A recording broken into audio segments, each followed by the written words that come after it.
আমার স্বামী একজন হোমিসাইড ডিটেকটিভ আর সে আমাকে জীবন সঙ্গিনীর চেয়ে সন্দেহভাজন হিসেবেই বেশি দেখে। যখন আমরা ডেটিং শুরু করেছিলাম, সবাই আমাকে সতর্ক করেছিল। তারা বলেছিল পুলিশদের সাথে ডেট করো না, তারা খুব নিয়ন্ত্রণকারী এবং অত্যাচারী হয়। আমি তাদের কথা শুনিনি। ভেবেছিলাম তারা হয়তো শুধু ধারণা করে কথা বলছে। কিন্তু তারপর বিপদের লক্ষণগুলো সামনে আসতে শুরু করলো। সে আমাদের ঝগড়াগুলোর রেকর্ড করে।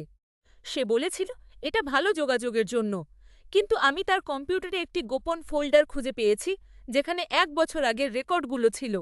সে আমার বন্ধু এবং সহকর্মীদের ব্যাকগ্রাউন্ড চেক করে। সে সাধারণ প্রশ্ন করে না, সে আমাকে জেরা করে।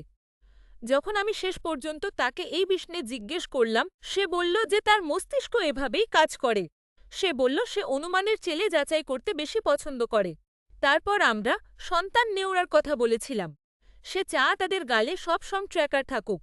কোথাও রাত কাটাতে যাওয়া চলবে না। তাদের জীবনের প্রতিটি প্রাপ্তবয়স্ক মানুষকে সে যাচাই করতে এটাকে নিয়ন্ত্রণকারী বলার পর তার উত্তর ছিল, সুস্থ পরিবেশের চেয়ে নিরাপত্তা বেশি গুরুত্বপূর্ণ। কথাটি শুনে আমার শরীর হিমহরে গিয়েছিল। আমি তাকে শেষ সুযোগ দিয়েছিলাম, থেরাপি নাও অথবা আমাদের সম্পর্ক শেষ। সে রাজি হল। সে প্রতি সপ্তাহে সেশনে যেতে শুরু করলো। তাকে আগের চেয়ে হালকা মনে হতে লাগলো আর আমরা বিয়ে করলাম। তারপর আমি জানতে পারলাম যে আমি গর্ভবতী।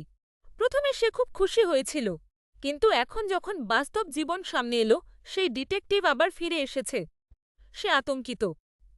সে আবার সেই ট্র্যাকার, যাচাই বাছাই আর প্যারান পেলাতে ফিরে গেছে।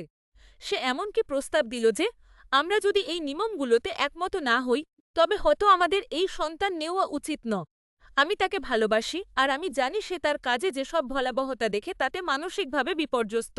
কিন্তু আমি ভাবতে বাধ্য হচ্ছি, স্বাভাবিক ভদ আর সম্পূর্ণ নিয়ন্ত্রিত জীবনের মাঝখানের সীমারেখাটা ঠিক কোথা?